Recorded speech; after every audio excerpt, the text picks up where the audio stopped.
Okay, so I'd just like to start by saying welcome everyone to today's event. This is event 2 in our series of seminars that we like to do with the patients that we work with in our research, and also just feedback to the public. So today's topic is on personalised medicine, and so how research is changing the one-size-fits-all approach to medicine and healthcare. So the agenda for today, so we have 3 talks from 3 researchers in our lab.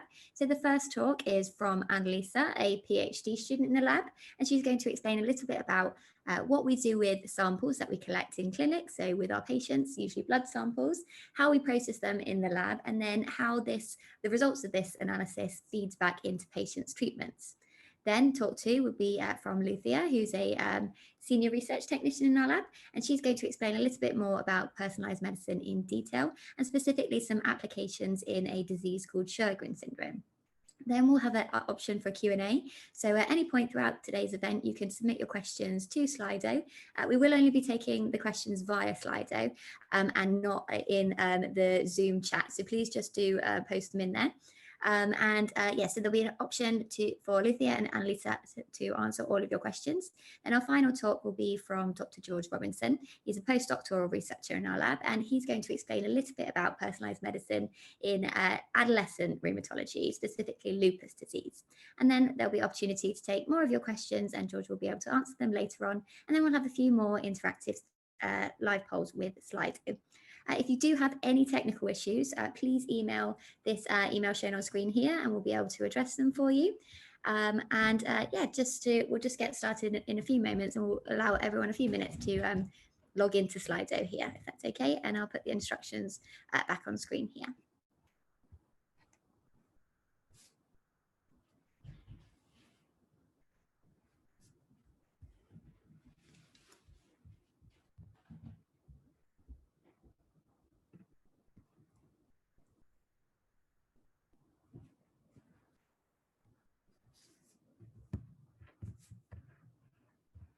Okay, so hopefully everyone's logging into Slido, and just to let you know that we will be recording today's session to put on our YouTube channel, and we will be posting the link to our channel later on. We post all our seminars on there and our sessions, so any previous events would also be available, but we'll give you the link at the end. So yeah, just for anyone who's joining slightly late, please head over to Slido if you're happy to participate in our live polls. And so we aim to have quite an interactive session with our audience today. Just give you a couple more minutes to do that, and then we can get started.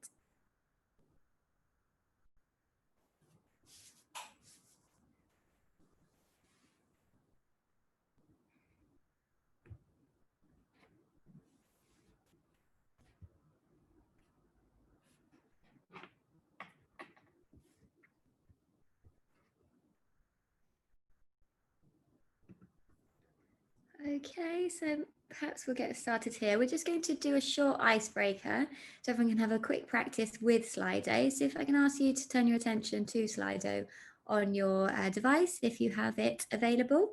And we're going to release a question, and then if you could just submit your answers, we'll wait a few moments for enough people to submit them, and then we will publish the results shortly. So the first question is, what is your favorite fruit? We have apple, banana, strawberry, kiwi, mango, or none of the above.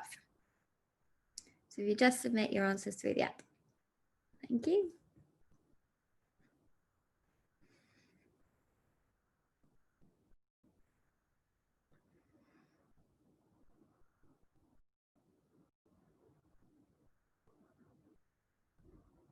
Okay, looks like we're getting there now. So perhaps just one more minute and then we'll publish the results.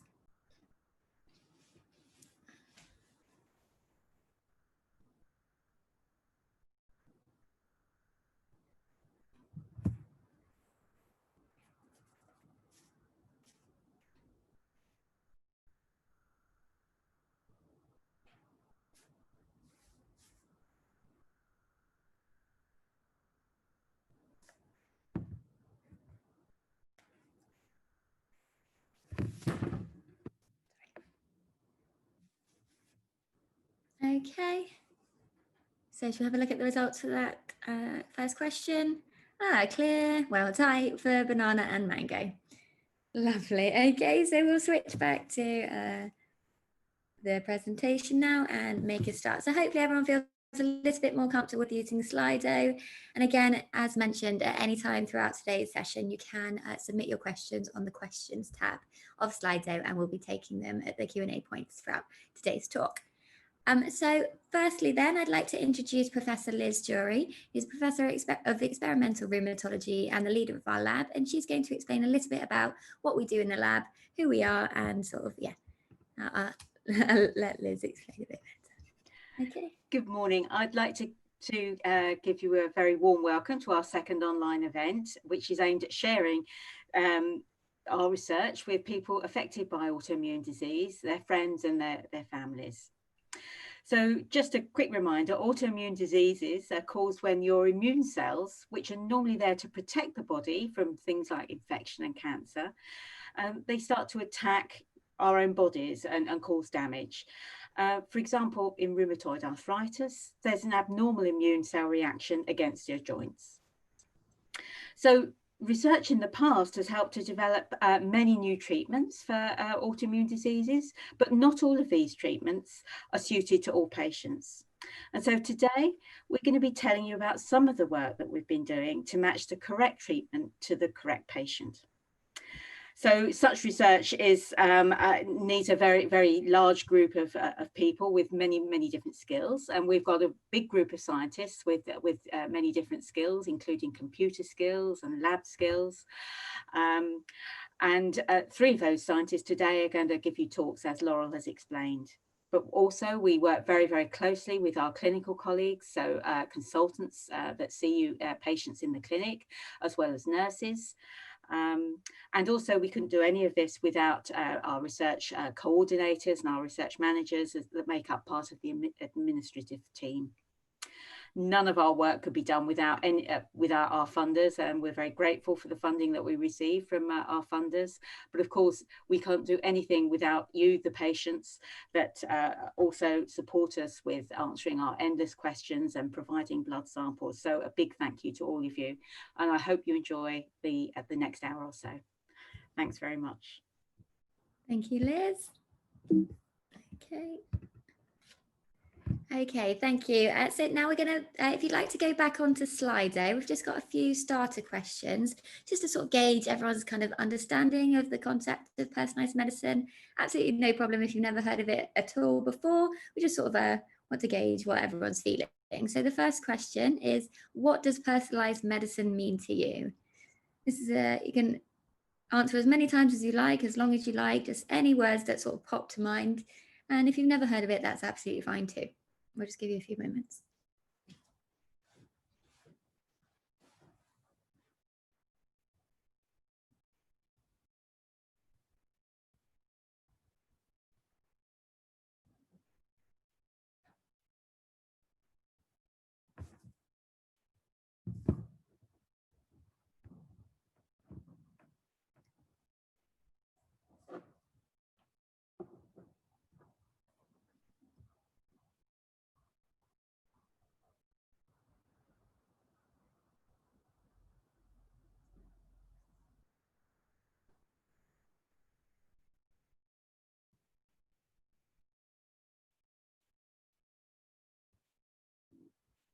Okay, we have a few results coming in now, so we'll just wait 1 or 2 moments more just to collect a few more answers, and then we'll publish the results.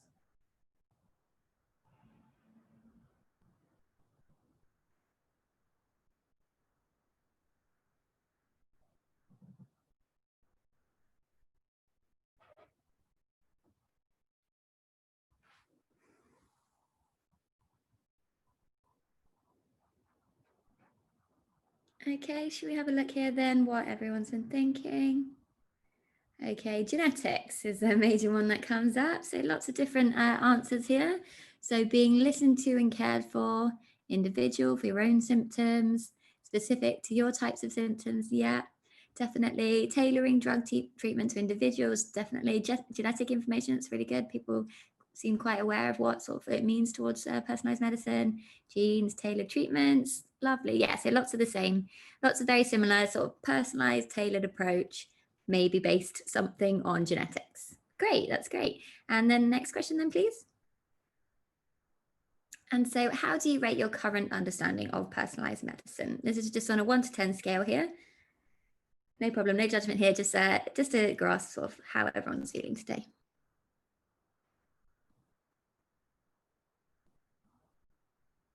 If it's completely novel and brand new, that's absolutely fine. Or if you're an expert, that's great too.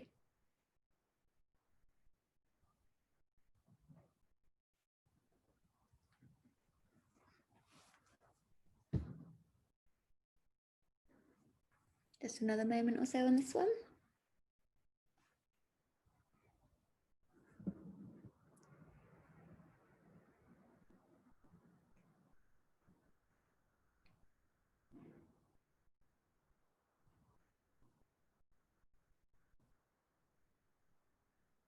Okay.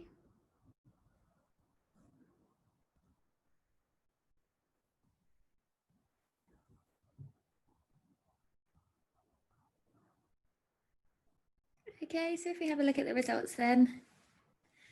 Okay, so some 4 and 5, it's quite midway. Everyone feels a little bit knowledgeable, but perhaps could learn a little bit more, which is great. That's what we hope to address with today's session.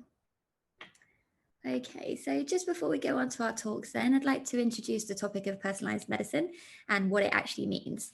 So basically, the sort of current standard approach to treatments and any sort of diseases is that if you have a disease, most people with the same disease generally get treated in the same way or roughly the same way. They'll undergo the same or similar sort of course of treatment, take the same types of drugs and probably follow a very similar timeline. And the effect of this is that some people respond really well to this and they show great symptom improvement, their disease activity reduces, and in fact, in the case of some diseases, perhaps they're cured. However, this isn't the case for all patients, and some patients for some reason don't respond in the same way, and despite having exactly or seemingly exactly the same disease. And in fact, actually these patients can have a detrimental effect to the same treatment and can experience something called adverse events or adverse effects. And so the goal of personalized medicine is to try and determine why this happens. If people have the same diseases, why are they responding differently and less beneficially to others? And the way of doing that is to identify the factors that contribute to these differences between patients. And these can include traditional factors such as past medical history, current or previous treatment plans, as well as comorbidities. So if they have multiple diseases or have had different diseases in the past. It also incorporates factors such as demographics, so ethnicity and sex, as well as their genetics. And the function of personalized medicine is to incorporate all of these factors and to separate patients into more specific groups. And this is called patient stratification. So incorporating all of these characteristics and separating these patients into more groups and then planning their treatment according to these characteristics and trying to basically find the treatment that suits these groups much better than perhaps suits everyone. And then ultimately the goal is to improve patient outcomes for every single group. And so how we do that, so our research is basically aiming to contribute towards personalized medicine, and we specifically focus on immune cells and genetics. And we do this by taking blood samples from patients in the clinic. So you might be familiar with these orange top tubes, and we take the serum here, and then we isolate the immune cells and then sequence using very advanced technologies to look at the genetics of these cells and how these differ between patients. And so there's lots of layers to genetics. So there's genes, proteins, metabolites, and lipids. And we look at these all in immune cells. And my colleagues, Lucia and Annalisa, are going to go into this in a lot more detail later on. And then we look at all of these differences in multiple autoimmune diseases. So we look at systemic lupus erythematosus and juvenile onset lupus, which George is going to talk about later on. We also look at Sjogren syndrome, which Lucia is going to discuss in greater detail. And we're also interested in multiple sclerosis. And if you want to find out about our work on multiple sclerosis, you can catch a previous event that we did a few months ago that we've published on our YouTube channel. So we'll be linking to that later on at the end of the session. But first off then, I'd like to pass over to Annalisa, who's going to explain a little bit about what we do with blood samples when we take them in the clinic from our patients, how we process them in the lab, and then also how this translates back into the patient care. So I will hand over to Annalisa now.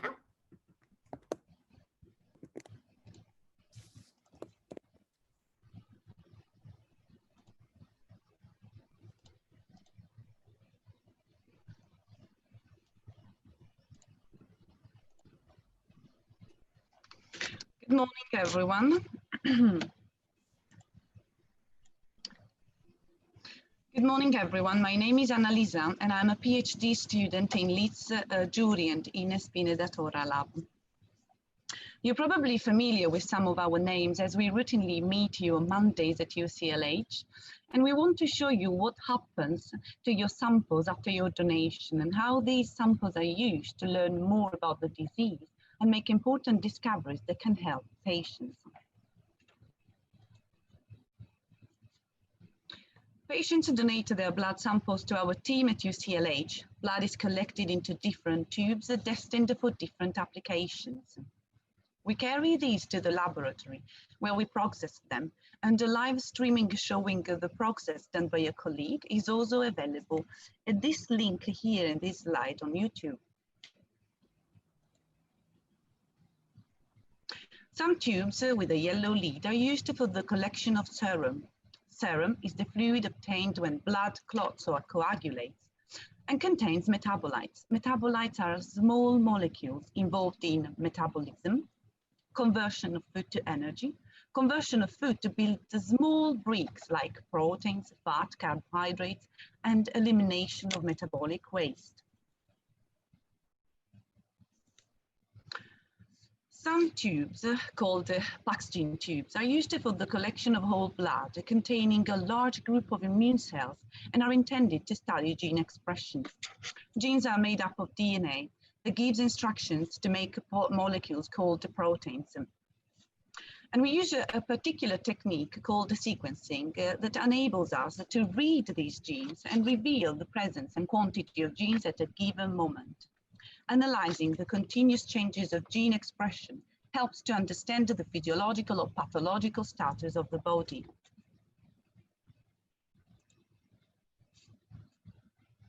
Tubes with green lid are used for the collection of plasma. Plasma is the fluid component of blood whose main role is to take nutrients, hormones, and proteins to different parts of the body that need it. Plasma contains proteins, and these change over time. The entire set of proteins released from a cell, tissue, or organism under a different and specific moment helps to define a physiological or pathological condition. Other tubes are used for the isolation of white cells from blood. White cells are cells of the immune system that protect the body against infectious disease and foreign invaders. These white cells or immune cells are circulating in blood carry some molecules. Imagine some flags on their surface. These molecules are representative of a physiological or pathological status and provide information on the disease. We can see these molecules using a technique called flow cytometry that captures their signal and converts it in information that we then analyze. These are powerful techniques, and George and Lucia will show you the practical example of how their application and interpretation of results is vital to transfer discoveries from the lab into new knowledge on the disease, potential future therapies, and management of patients. Thanks, everyone. Thank you, Annalisa. That was a great talk. So now we'll move on to Lucia, who is going to explain a little bit about the practical applications of personalized medicine in Sjogren syndrome.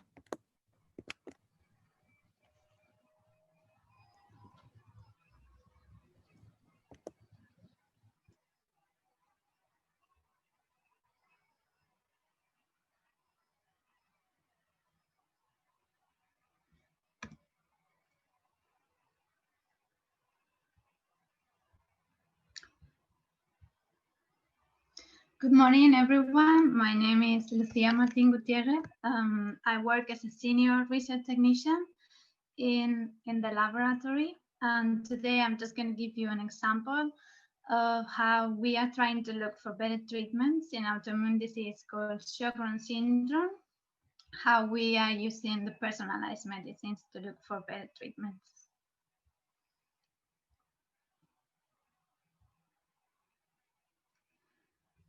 So as you saw earlier today, we basically use this term called personalized medicine. And what we mean with that is that we would like to study all the patients more in depth. So we can study now the cells that we have in the blood, we can study the fats, we can study genes, or we can also do tissue analysis. With this, we use computational science in order to find new therapies. The aim is that we have an effect for all the different groups of people that we have, and we know that they suffer from the same disease. So today I'm going to show you an example of using the blood from patients to try to find different treatments.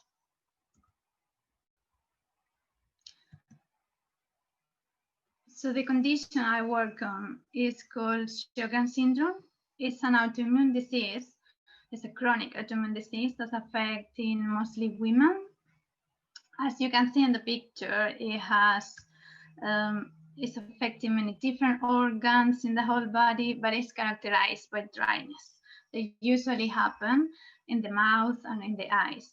It is normally diagnosed at the age of 40 and 50, although we see patients that they are quite young now and they get diagnosed now earlier on. So this disease can happen either alone, this is what we call primary Sjogren syndrome, or it can happen with another autoimmune disease. Usually we see patients that suffer from primary Sjogren syndrome along with lupus, which is another autoimmune disease. My colleague George will explain a little bit more later on. So what is important about this disease is that it's very heterogeneous, and at the moment there is no effective treatment for these patients. So what normally they just get the same treatments that they use in diseases with shared symptoms, but unfortunately this is not always having the desirable effect. So we are trying to find why the treatment is working for some people, but it's not working for others. So which are the cells that I look at in the blood? So we are working in a specific type of cells that is called lymphocytes. We usually take 3 different types. They're called CD8s. These are the cells that normally they're gonna kill cells that have been infected by virus or cells that are damaged. We also look at B cells. These are the cells that they produce antibodies. And then the CD4 T cells, which they are called helper T cells because they have both type of the other 2 cells.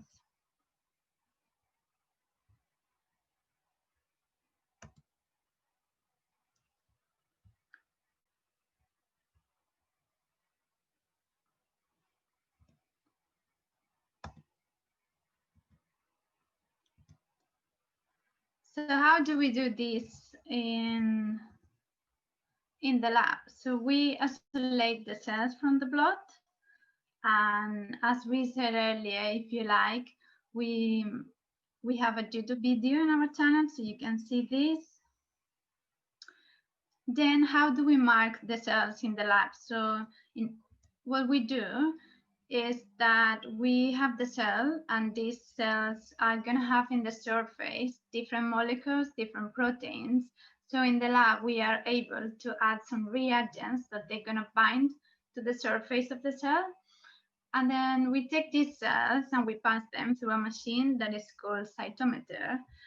And after that, we are able to see them, and more importantly, to quantify these cells and analyzing using these machine learning approaches or computational science.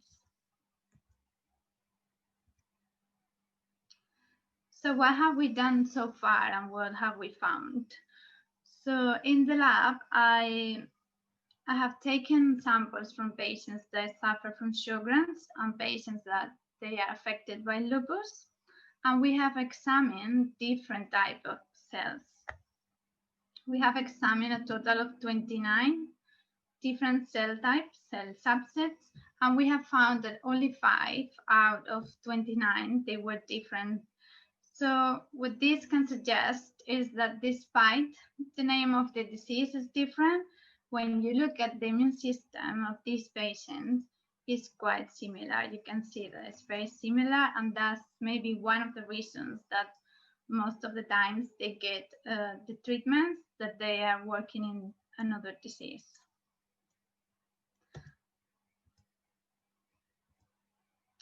But because this doesn't happen to all of the patients, we wanted to see if within a disease we can find different groups of patients.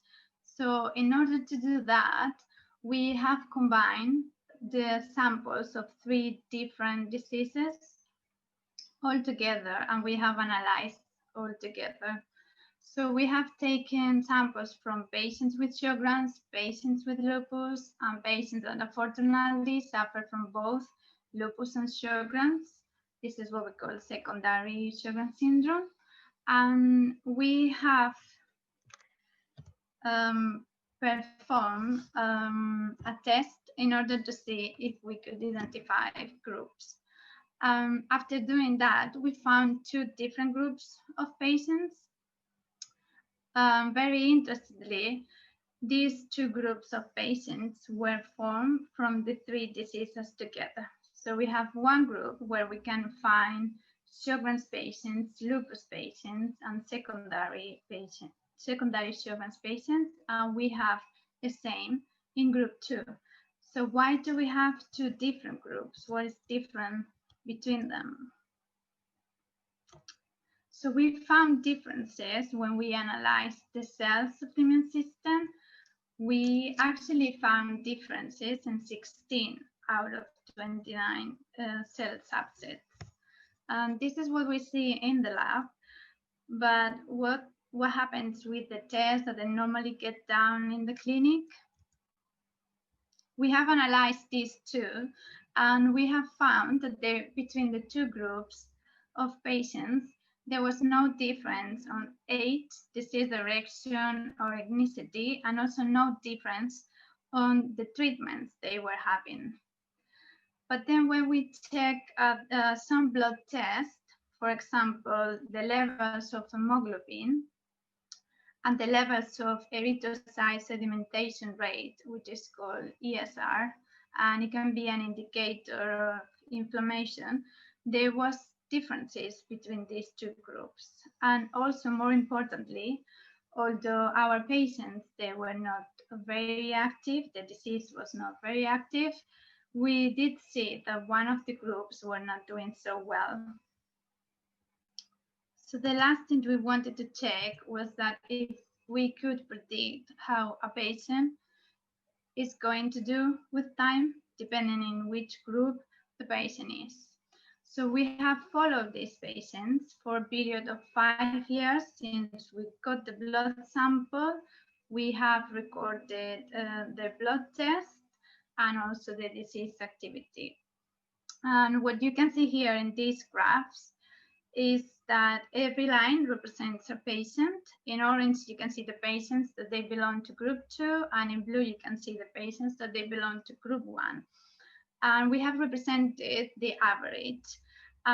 What you can see is that patients that they are in group 2, they have a higher disease activity, they have lower levels of hemoglobin, and they still have higher levels of ESR.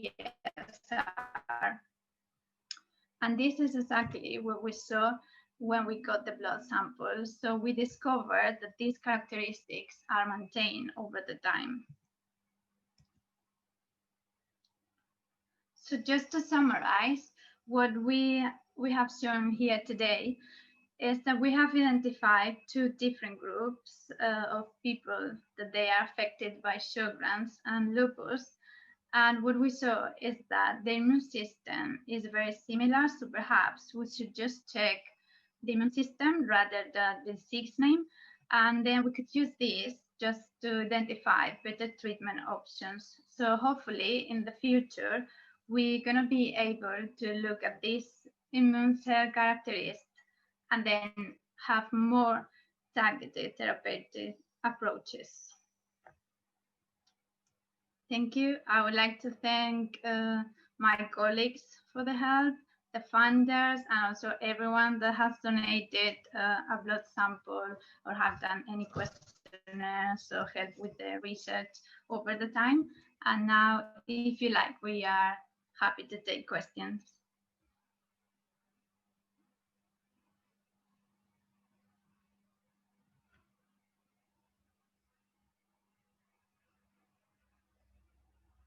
Sorry about that, my mic wasn't changing. So we're just going to take your questions now. So if you have submitted any, we're going to do it on the Slido app. But if you still want to submit some questions, please feel free. So we'll just move over now.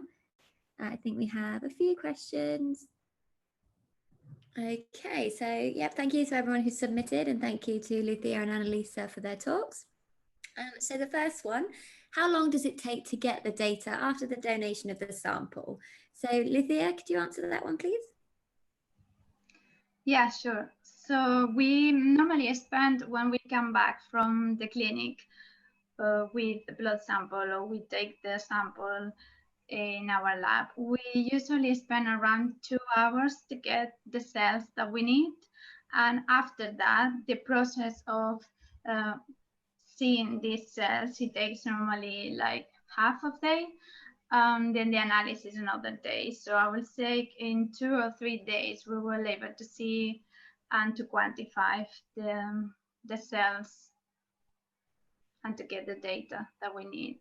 It's not something very, very long, and although it can look a bit difficult, it's something that we are used to do, and it's not very difficult. That's great. Thank you, Lucia. So the next question then, how can we take part and give you our blood? Annalisa, do you want to answer this one, perhaps? Yes, of course. So our team is at UCLH every Mondays, but there are also other days. We speak to you, we explain you the studies, the project, and there is a consent that you can sign if you're happy to take part to our research, and then we take blood in a small room, always at UCLH. That's great, thank you. And we're always looking for healthy volunteers as well. So if you even if you don't have an autoimmune disease, we're always looking to take your blood. So that's really great. Thank you. The next one then, are these tests routinely available in hospitals? Perhaps Lucia, would you like to answer? Or Annalisa? Yes, the ones that I showed today, yeah. So the blood tests that they check the hemoglobin levels, they take the complement, they check the ESR that I mentioned. Yeah, they are normally done by the clinic. What they don't do is what I show about the quantifying all the different cell subsets. This is something that is done in the lab. I know in the clinic they check the levels of the B cells. For example, when a patient gets treatment that is going to deplete or is going to eliminate this type of cells, I know they check that. But I don't think they go that much into detail as we do in the lab. That's why we have to work together. Great, thank you. And that's a very kind comment from someone. This work is groundbreaking. Thank you so much for doing this. That's very sweet. We wouldn't be able to do it with all the funders and all the participants. So thank you everyone as well. So when will this research move to the clinic? Perhaps Annalisa? So yes, thanks for this question. Well, obviously, from lab to the clinic, These can take a few years, and this means we need to collect the samples, consider that we collect the samples, and then we do the experiments, and then we have to do the analysis, and results can be need to be published, and then these can be continuously validated. So it's a continuous research, and let's say a few years. An exact number cannot be provided, but let's say a few years. Thank you. And I think the next one for Lucia then, disease activity at 5. Oh, sorry, this one just popped up. Okay, we'll start with this one then. So is the only way to confirm if you have lupus or primary Sjogren's or secondary Sjogren's is via cell subset analysis, as a lot of symptoms seem to overlap? Lucia?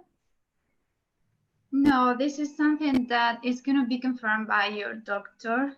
And they're going to do some blood tests. And also they're going to check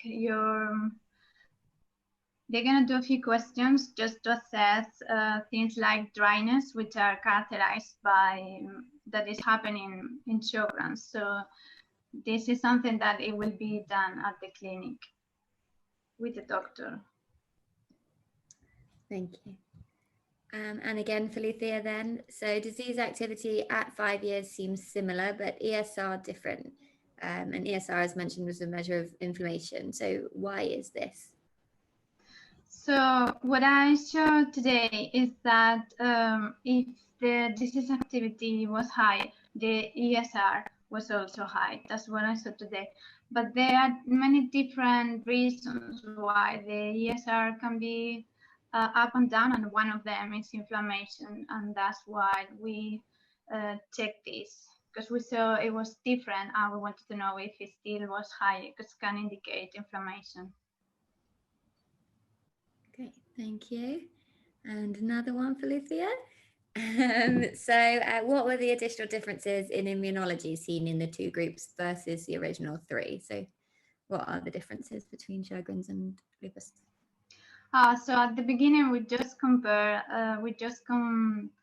the Sjogren's and the lupus as a whole. So we only saw differences in 2 types of cells. We saw differences in the cells that they're gonna kill damaged cells, and we saw differences in the cells that they produce the antibodies.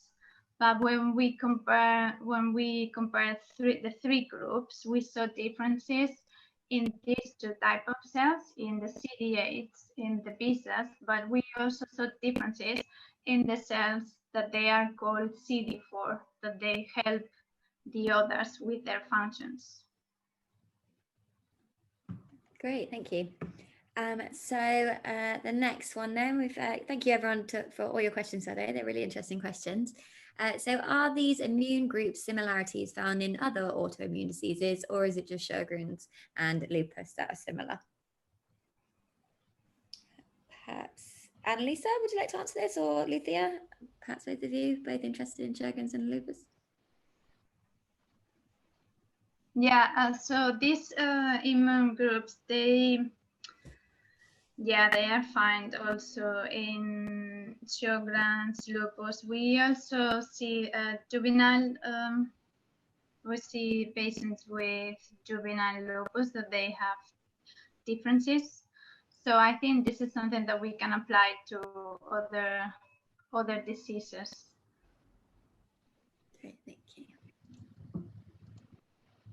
And so coming up to the end now, so how can we get our rheumatologists to have an open mind and try this? Most I've encountered like having a pre-packaged plan. Perhaps I can try and answer this a little bit. So obviously there is sort of a general push towards personalized medicine, and it comes with more development of advanced technologies, and so the availability of more sort of advanced sequencing of genetics and stuff. But these are very new and up-to-date machines. They can be really expensive. So the more research that we do, the sort of cheaper it becomes, and then it sort of translates and trickles down into hospitals eventually. I think generally everyone does want to see medicine become more personalized, make sure that everyone has improved treatment outcomes. And we do work really closely with clinicians at UCLH and various hospitals who are completely involved in our research, and so kind of share our attitude that so we are aiming to improve and become more personalized, basically. Yeah, if there's anything else you want to add to that, Lucia or Annalisa? Yeah, no, I think we just have to work together, and that's what we do. Like every day, we work with clinicians, and so that way we can just learn.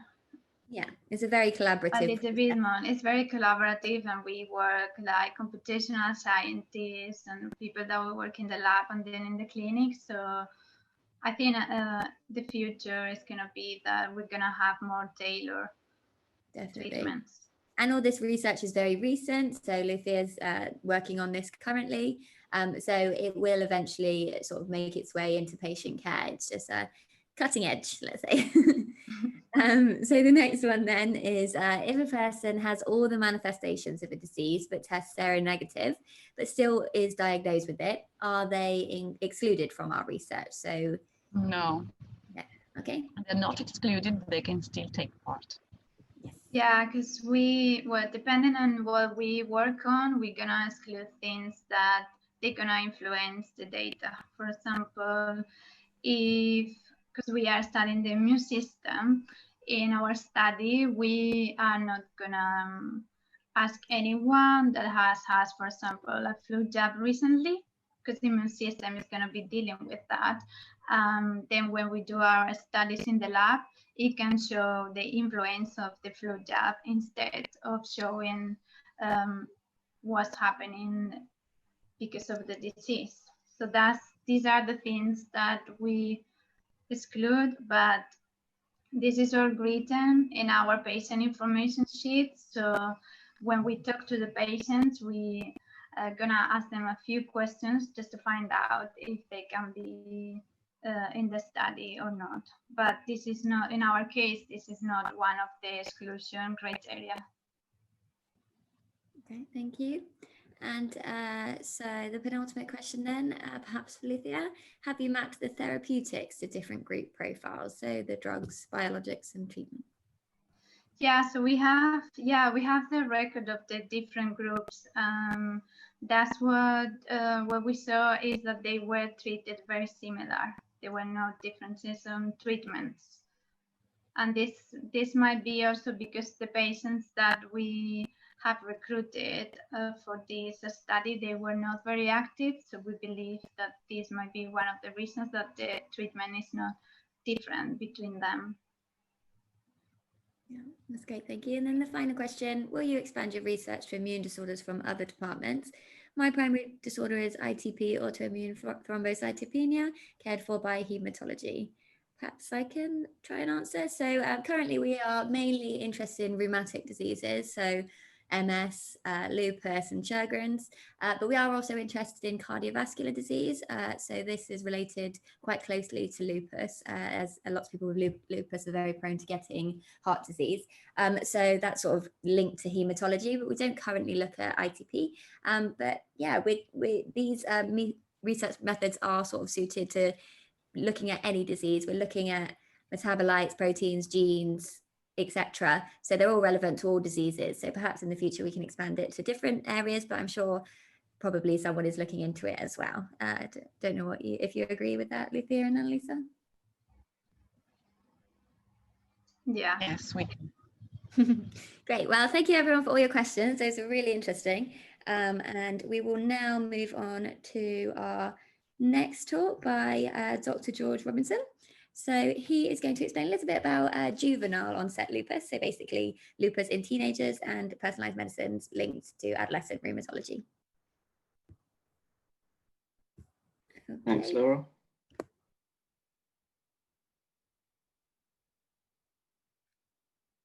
So hi there, my name's George.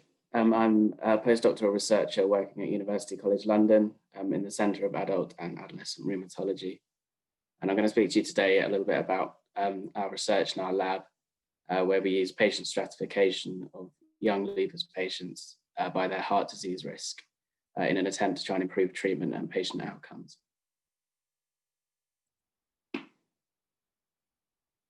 So you may have heard of lupus before, possibly through the charity Lupus UK. This charity does a lot of work to promote the disease, to try and raise money and awareness, to provide money for research and for patients. You may have also heard of it through the fact that Selena Gomez, who's a high-profile celebrity, she has lupus, and she was recently in the news due to the fact that she had an organ donation of a kidney from her friend, which contributed to her survival.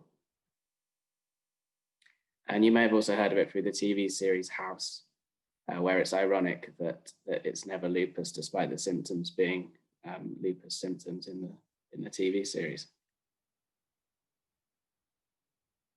So we also call lupus systemic lupus erythematosus, which is the big name for the disease, or SLE for short. It's a clinical syndrome which cause is unknown. It's characterized by chronic inflammation and multi-system involvement. It's a member of the family of autoimmune rheumatic diseases, and it's mainly a disease of women at age 15 to 50. And importantly, there's a female to male ratio in disease of 9:1, which suggests that hormones could play a role. Now, the disease presents with a huge clinical diversity. This includes multi-organ involvement. And this makes diagnosis and treatment decisions difficult, which is where our research comes in. And a challenge for caring for patients with lupus is the lack of clinically approved therapeutics for treatment. Even in the last 60 years, there's only been one drug that's been approved to specifically treat lupus. Now, this is largely due to the fact that there's this vast disease diversity, which makes target endpoints difficult to meet for clinical trials due to the fact that patients express different symptoms. Now, to add to this complexity, patients that develop the disease before the age of 18, which we call juvenile onset patients, these tend to have a different clinical outcome compared to adults. But despite this, there's no guidelines for treating these younger patients that differ from the way that the adults are treated. So at the heart of our research is stratifying patients by these specific disease features to try and improve targeted, more appropriate and patient-specific therapy, in the hope that we can improve long-term patient outcomes and ultimately the quality of life. So heart disease is important in lupus, and heart disease through the atherosclerosis, which is the buildup of fatty plaques in the arteries, which you can see from the image. And this is a leading cause for mortality in both adult and juvenile onset lupus. Now, our research focuses on measuring the levels of circulating fat in lupus patients to stratify them for high and low heart disease risk. And we can also measure the inflammatory profile by measuring white blood cells in the lab of patients at high risk, to try and inform targeted treatment options. Now, fats don't like water, which means they're hydrophobic. So lipoproteins transport them around the blood. And you can see an image here of a lipoprotein, and encased in the lipoprotein are different fats. Now, these lipoproteins can be good, where they take fat away from the arteries, and this reduces the risk of atherosclerosis and heart disease. And an example being HDL. Or they can be bad, where they deliver fat to the arteries, and this increases the risk of atherosclerosis and heart disease. And an example of these is LDL, IDL, or VLDL. Now, we want to measure these in the lab to allow us to stratify patients for high or low heart disease risk. So how do we do this? We take blood from patients and healthy controls, and using a process called metabolomics, which Annalisa spoke to you about earlier, we can stratify patients by their fat profile by measuring these good and bad lipoprotein measures in the metabolomics. We can relate this back to clinical scans for atherosclerosis. So you can see here a patient that has a fatty buildup, a fatty plaque in their arteries, which you can see has narrowed the artery and could cause a heart attack. So displayed here is a heat map showing different measurements of these lipoproteins in young juvenile onset lupus patients. Each individual square represents a lipoprotein measure in one patient. Anything in yellow means that it's increased, and anything in blue means that it's decreased. And we use a software that can cluster these blocks of color based on similarity. So on the right-hand side, the software has clustered the good fats together, so the good lipoproteins, the HDL, and it's clustered the bad lipoproteins together, which are the LDL and the VLDL. And along the top, each column represents an individual patient. And what the clustering software has done is identified 3 different patient groups based on their similarity. There's group 1, which have a low amount of the good fats, but more of the bad. Group 2 that have more of the good, but less of the bad fats. And an intermediate group 3 that have low expression of both. So this suggests that group 1 could be at an increased risk of heart disease, group 2 at a decreased risk of heart disease, and group 3 at an intermediate risk of developing heart disease through atherosclerosis. So could we change the diets of these young patients in group 1 to reduce the bad fats in their blood and therefore lower their heart disease risk? We recently put this idea out to the patients through online survey, and through 300 different responses, we found that only 24% of patients had actually ever spoken to their doctors about diet. But despite this, almost 100% of patients thought that it's important for doctors to know whether diet can influence their disease. And we're currently building more data and evidence towards using diet as a therapeutic in lupus. And we're currently working towards a clinical trial to test the effect of diet in lupus. So to summarize, we know that heart disease through atherosclerosis is a major cause of mortality in adult and juvenile onset lupus. Some patients with lupus have an increased risk of developing atherosclerosis, but in the clinic at the moment, it's difficult to diagnose these patients. And this is partly due to an imbalance of the good and bad lipoproteins, so fat metabolism. Now we can use lipoprotein or fat measures to stratify patients with high and low heart disease risk in the lab. And this could help clinical staff to identify these high-risk patients with treatment and or dietary intervention from a young age to improve heart disease outcomes and quality of life. So with that, I'd like to thank you all for listening, and please ask any questions.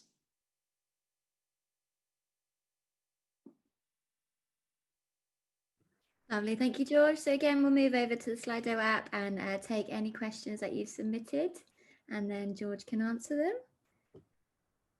Okay, lovely, thank you. So the top one then, do you just take samples from the UK? So our lab ourselves do only take samples from the UK, but we have a lot of collaborations, particularly around Europe, that do take serum, which Annalisa spoke to you about, from their own lupus patients in their hospitals. And we perform the same metabolomic platform on these patients. So we're starting to look at differences based on where you live, depending on cardiovascular disease risk or heart disease risk. Yeah, really interesting, thank you. And the next one, are you currently testing different diets in lupus patients? So we're not currently directly testing diets. This is something that we want to do in the future.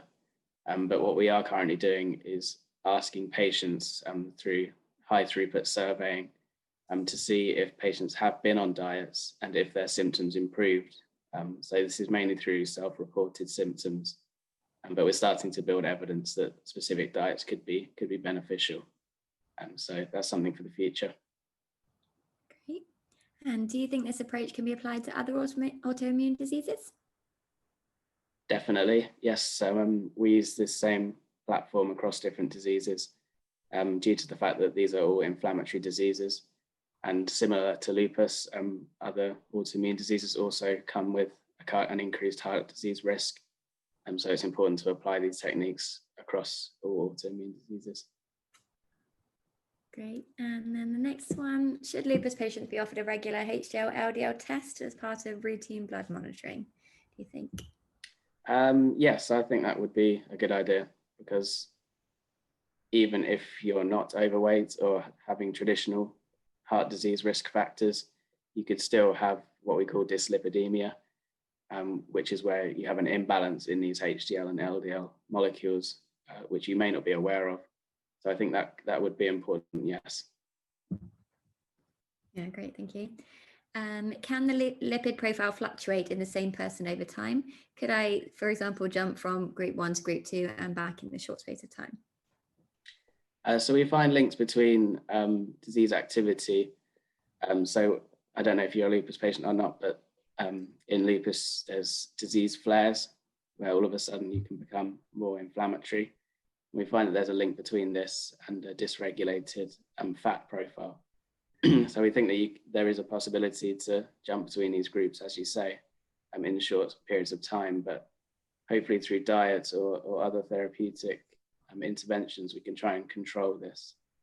And just to add on that, then, does that sort of affect our research? Are we looking at anything over time, perhaps to compare these? Yeah, that's so that we do have longitudinal samples, so we can monitor patients, and that's where we see that these disease flares can influence the fat profile. But importantly, we want to find biomarkers that are stable and that we can use in the clinic to identify patients that are at a high heart disease risk. Great. Next one then, do you suggest a fasting or random lipid profile is performed in SLE patients? So that's very dependent on the type of study, I guess. If you want a measurement that's stable, irrespective of fasting or what you've eaten that day, then that's obviously a better outcome, because then it doesn't matter if the patient's been fasted or not. That's more ideal. But different studies either tend to report a purely fasted diet or it can be random. So I think that one kind of depends. Great, and we've sort of touched upon the next one, but if there's anything else you want to add. So is this longitudinal? It would be interesting to see over time which group develops heart disease. Yes, it is. So luckily we have a fantastic biobank of samples from patients and healthy donors that are so fantastic to give us the blood so we can do our research. And these track back for many, many years now, so we can actually measure these fats in patients from perhaps up to around 10 years ago, and we can look at them now to see whether they've developed more of a worsened fat disease profile, as this is something that we're also doing. Great, thank you. Well, thank you everyone for all your questions, and thank you, George, for answering them. I'm sorry if we didn't get time for all of them, but if there is any further questions, we will be able to reply directly on the Slido app, so please do continue to submit them if you have any queries until the end of the event. So we're just coming to the end of our session. We just have a few additional interactive polls just to gauge how you felt about today's event, and so what you might have learned from it, and also how we could sort of improve in the future. So we're just going to switch to that now. Sorry. If we could just release the first question. So, following this event, how would you rate your understanding of personalised medicine? Just on the same scale as before, absolutely no problem if you don't feel like you've learned anything at all, or if you now feel like an expert, or you're already an expert in the first place, but just like to gauge on how everyone's feeling again, please.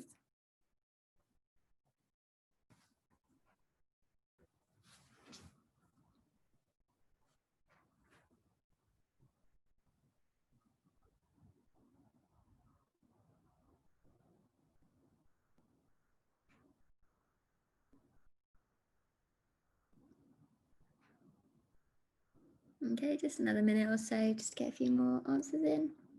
Thank you to everyone who's submitted so far.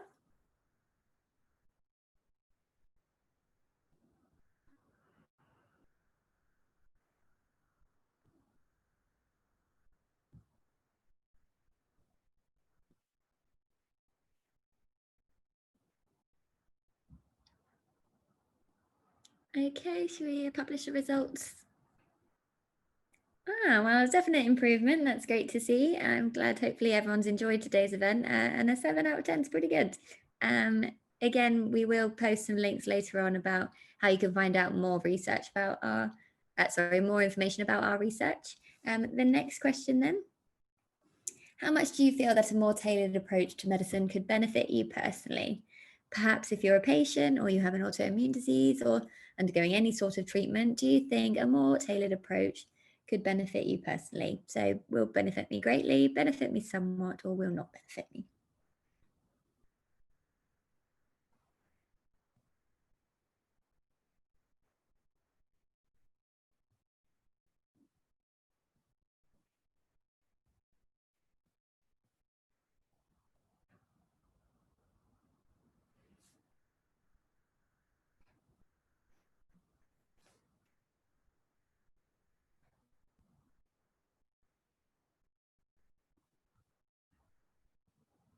Okay, 30 more seconds to get the last answers in.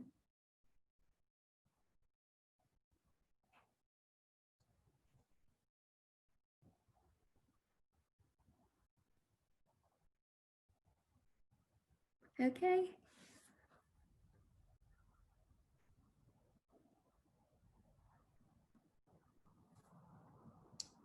Shall we publish the results then? That will benefit me greatly. Well, that's great to see, because I think there is a sort of general consensus that healthcare is moving towards a more personalised approach. So hopefully it will benefit everyone. Our next question then. Do you have any concerns about medicine becoming more personalised, or the possibility that treatments may be chosen by a computer in the future? And if so, what are they? Again, this is a free text option, so if you do have any thoughts, please submit as many as you like and as long as you like. We'll give you a couple of minutes to do this.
Okay, thank you for everyone who submitted so far. Just another minute or so, and then we can have a look at the answers.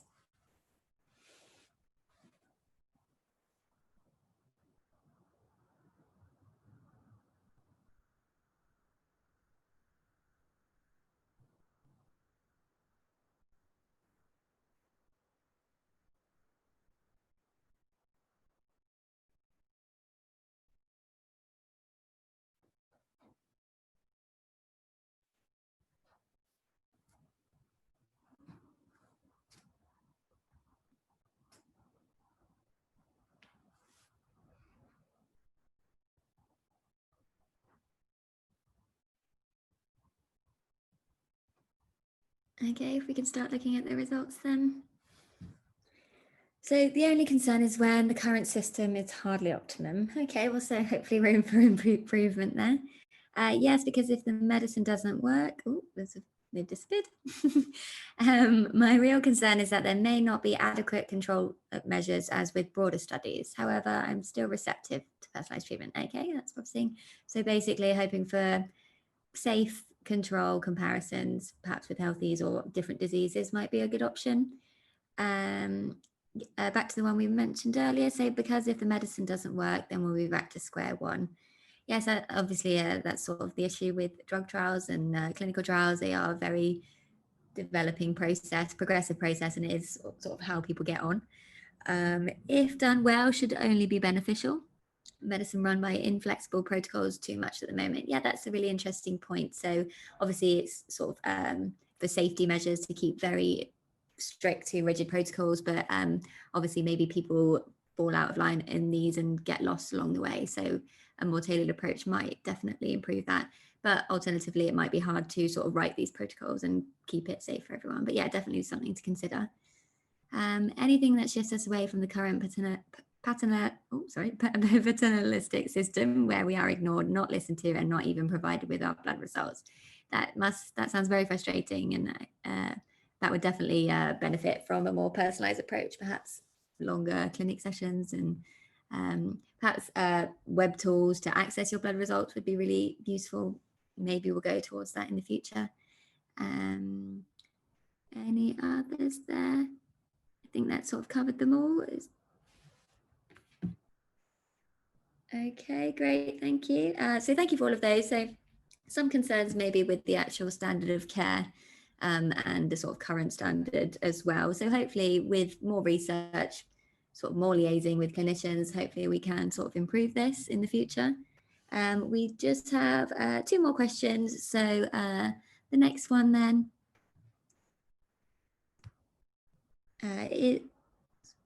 sorry, bear with us one moment. If we could have the next question, please. And so is there anything in particular that you'd like to see become more personalized, or anything you'd like to see change about current approaches to medicine? So we're kind of looking for specific examples here. I know a few people have mentioned sort of various aspects, but is there anything you've experienced in a healthcare setting which you'd like to change, or something about your treatment that you could really see that you could benefit from improvement?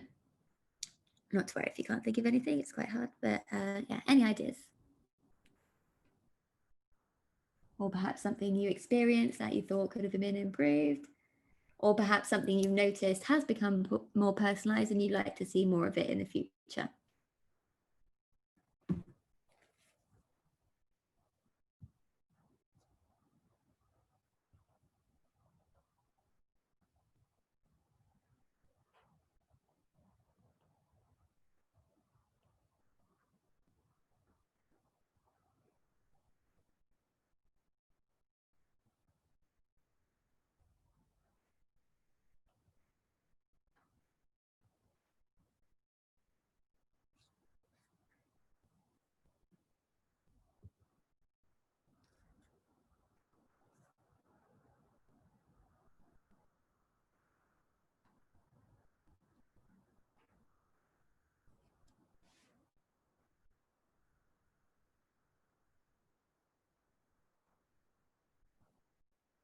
Just a few more minutes here then.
Okay, perhaps one more minute if anyone still has any ideas.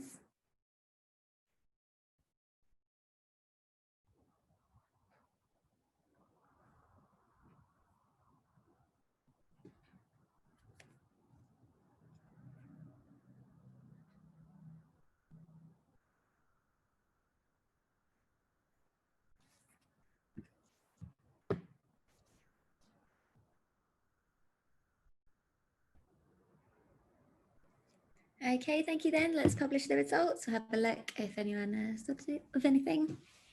So seeing the same physician, you think that would be more helpful, seeing the same physician for every clinic appointment perhaps? Yeah, better treatments. Learning crossovers in AI, that's a really good point. So our previous event was actually look at using machine learning and AI techniques to stratify and separate patients better. So it's very similar to what we've been discussing today. And you can catch that on our YouTube channel, which we'll be posting at the end. And so using more technology to try and identify what patients would suit what treatments to avoid sort of the one-size-fits-all approach as we've discussed. More transparency, listening for pregnancy, really interesting. perhaps more specific pregnancy clinics, as hormones massively affect inflammation and autoimmune diseases. Especially it's interesting in lupus disease in particular, because it's so much more prevalent in women than in men. Shorten time to diagnosis, yes, hopefully with more improved technologies, this should be quicker and more powerful computing. So hopefully that will shorten this time, but also while incorporating many more factors. And kindness, yeah, always important, and support, treat as a person. Yeah, so hopefully with sort of computerizing the analysis side, perhaps that allows a bit more free time for the clinicians and doctors to treat the people. So hopefully this will help in the future. So the next and final question then, we'd just like to know what you'd like to see discussed at our next event. So we plan to do a few more of these over the next year, and we have some various research areas that we're interested in, but we'd like to know what you'd like to see. So the options are adolescent rheumatology. So how do autoimmune diseases affect teenagers differently? So George touched upon this briefly today, but there's lots more interesting research that he's been doing in various different cell types that we could discuss. So diet and lifestyle, it's also something George is interested, and some of the clinicians we work with are very interested, and it seems that lots of patients also are. Can living differently improve disease outcomes? So genomics, my area of interest is functional genomics. So we use big data genetics and how this is informing healthcare. How to treat autoimmune diseases, so current standards and future directions, and then autoimmune diseases and coronavirus. So how do they interact? You might have seen things in the news about hyperinflammation and how this is linked to people who are maybe more susceptible to coronavirus. So yeah, these are some of the areas we're interested in. So please let us know what you think.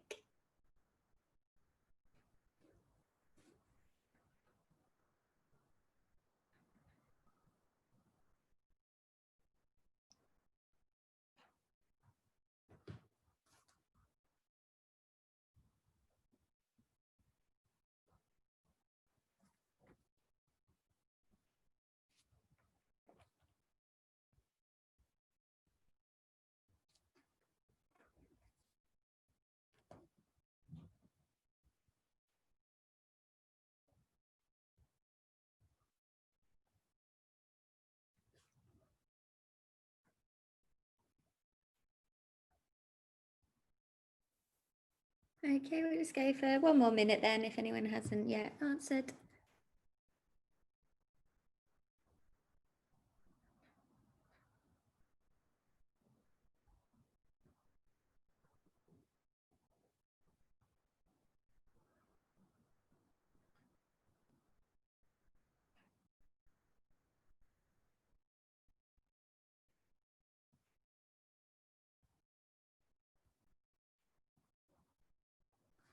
Okay, so should we look at the results then? What's the winning one?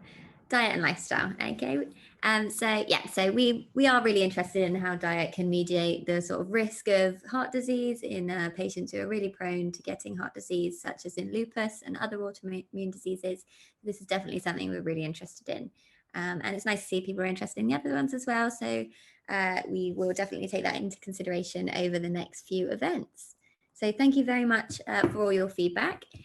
We'd just like to end by saying thank you to everyone who's participated today. So thank you to Lucia, Annalisa, George, and Liz, and our speakers today, and all our funders who are, oh, sorry, bear with me one moment.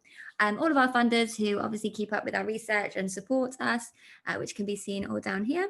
If you would like to keep up with what we're up to, we do post regular updates on our Twitter account, so at jury_lab. If you want to find out a little bit more about adolescent rheumatology, you can follow their Twitter page at UCL_rheumAYA, or go to their website, adolescent-rheumatology.uk. As I mentioned, we will be publishing this video to our YouTube channel, UCL Rheumatology Engage. You can also find links to our previous events, and we will also obviously post our future events. And if you ever have any queries, please feel free to email us at uclrheumatologyengage@gmail.com. Thank you very much for listening today. Just one more request on Slido. If you wouldn't mind, we'll leave the webinar open just for a few more moments. And if you could go to Slido and give us feedback on today's event so we can improve for our next events, that would be great. But other than that, thank you very much for listening, and we'll see you soon, hopefully. Bye-bye.